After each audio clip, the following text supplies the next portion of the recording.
কর্ণপ্রয়াগ।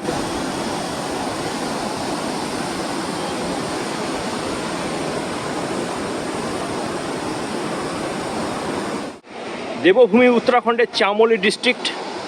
আর একদিকে যেমন তীর্থক্ষেত্র, তেমনি অপরূপ ভৌগোলিক সৌন্দর্যে ভরপুর এই অঞ্চল। সামনে যে সঙ্গম দেখতে পাচ্ছেন, এটি পঞ্চপ্রয়াগের অন্যতম আরেকটি প্রয়াগ, কর্ণপ্রয়াগ। মহাভারতের সেই চরিত্র কর্ণের নাম অনুসারে দেওয়া হয়েছে। মনে করা হয় এখানেই কর্ণকে দাহ করা হয়েছিল।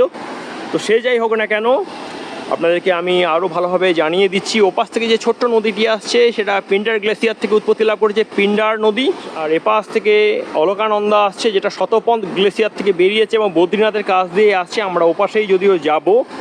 দুটি নদী, আবার বলছি, অলকানন্দা, পিন্ডার এসে মিলিত হচ্ছে এবং মিলিত নাম যেটা বয়ে যাচ্ছে তার নাম অলকানন্দা।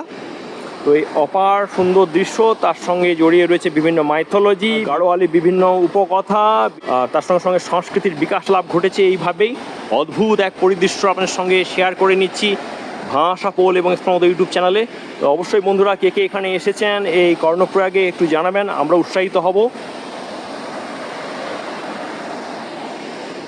হরিদ্বার থেকে শুধু বদ্রীনাথ যাওয়া নয়, একের পর এক যে সমস্ত প্রয়াগগুলো পড়ছে সেগুলোকেও তুলে ধরছি, ছোঁয়া দেওয়ার চেষ্টা করছি।